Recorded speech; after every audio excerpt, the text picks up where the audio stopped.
Senadores, senadoras, público presente, presidindo a sessão, ilustre senador Marcos Pontes.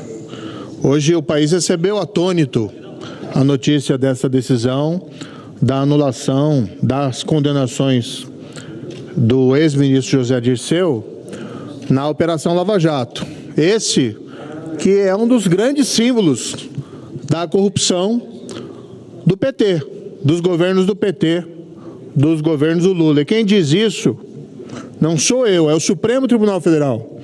No caso do Mensalão, na Ação Penal 470, relator o corajoso, o ministro Joaquim Barbosa, deixou muito claro o papel de protagonista e de mentor do ex-ministro José Dirceu no direcionamento de pagamento de suborno para a compra de votos de parlamentares federais, naquele que então, até então era conhecido como o maior escândalo de corrupção do país. Foi, no entanto, depois superado pela Operação Lava Jato.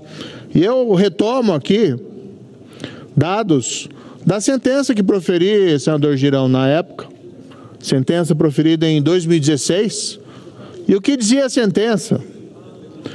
Que em um contrato da Petrobras com a Engevix, cerca de 0,5% a 1% havia sido pago em suborno, o que dava um valor de mais de 50 milhões, sendo que cerca de 15 milhões direcionados em benefício do ministro José Dirceu.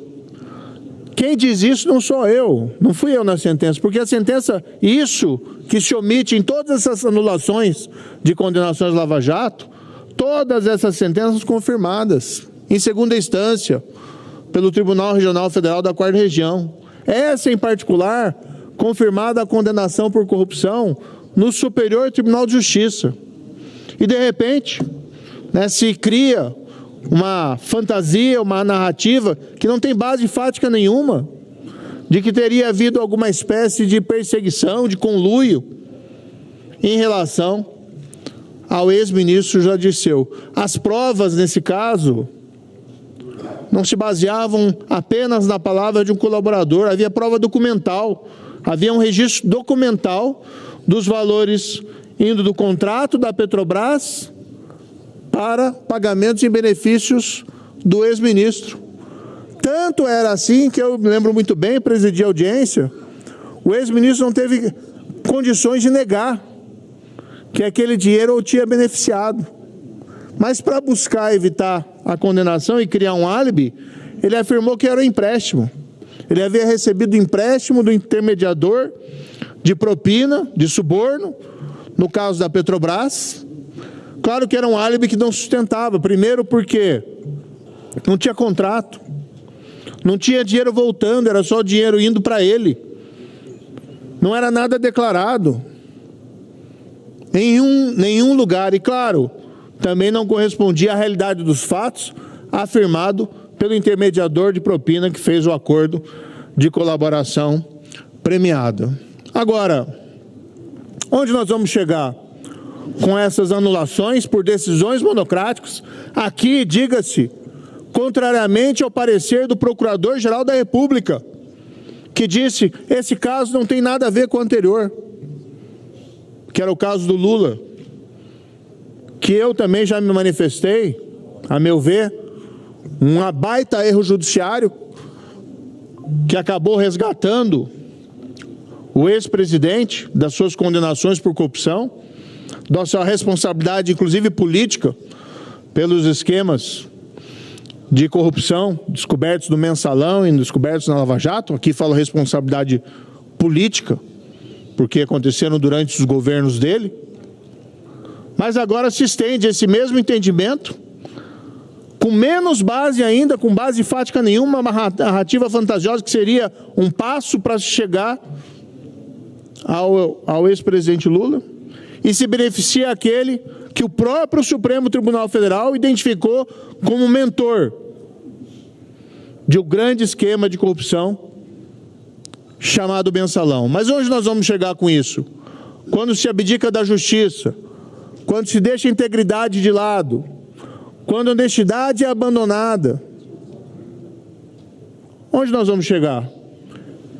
Nas últimas semanas, foi premiado com o Nobel de Economia pessoas como Daron Acemoglu, que tem livros escritos Por que as Nações Fracassam, e entre os temas que estão sendo tratados nesse livro, dele também com o James Robson, se fala que é importante para o crescimento econômico de um país instituições de qualidade.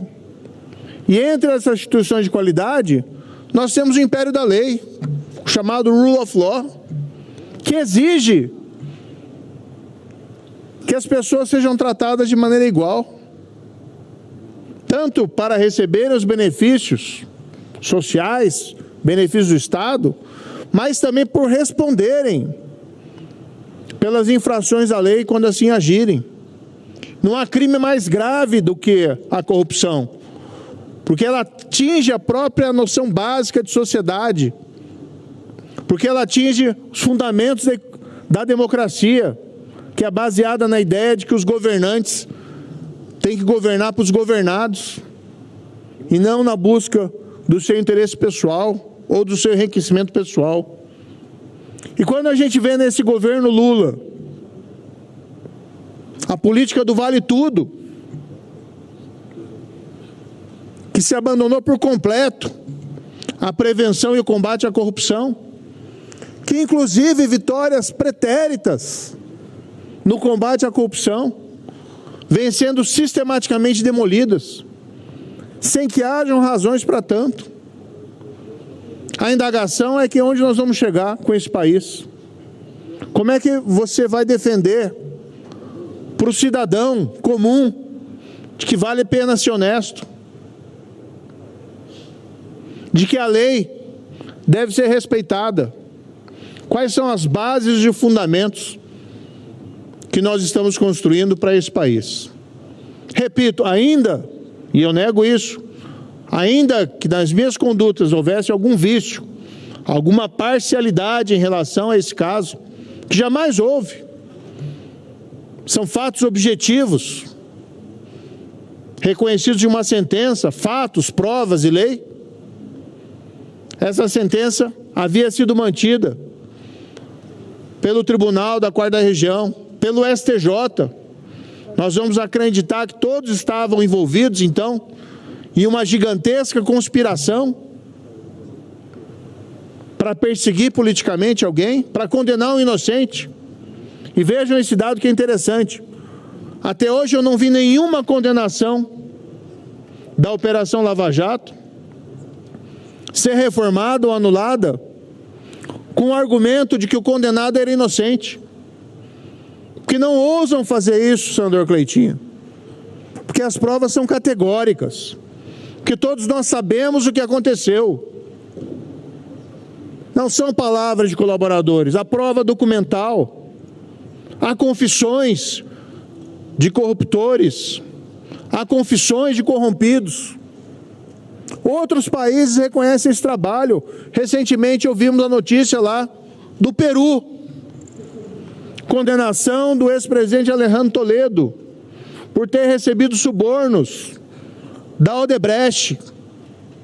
Se fosse no Brasil, essa condenação seria anulada. Não porque o Alejandro é inocente, mas porque a justiça hoje está sendo posta de lado, com reconhecimento de vícios processuais que são inexistentes. E a nossa grande indagação é onde que nós vamos chegar com isso. Agora, nós estamos vendo a resposta. A resposta está vindo por meio do eleitor, da população, que sabe que isso tudo está sendo realizado sob as bênçãos do governo Lula. Que nós abandonamos o combate à corrupção, estamos destruindo as conquistas do passado, estamos falando para todo cidadão de bem que não vale apenas ser honesto. Isso ocorre durante o governo Lula e o eleitor reconhece. No Paraná, O PT conseguiu 3 prefeituras em cidades pequenas, abaixo de 10 mil habitantes. A punição está vindo e virá pelas urnas. Mas, independentemente da questão eleitoral, o fato é que não seremos um país envolvido, não seremos um país com prosperidade para todas as pessoas, se nós não fomentarmos o império da lei, se nós não defendemos a honestidade e a integridade.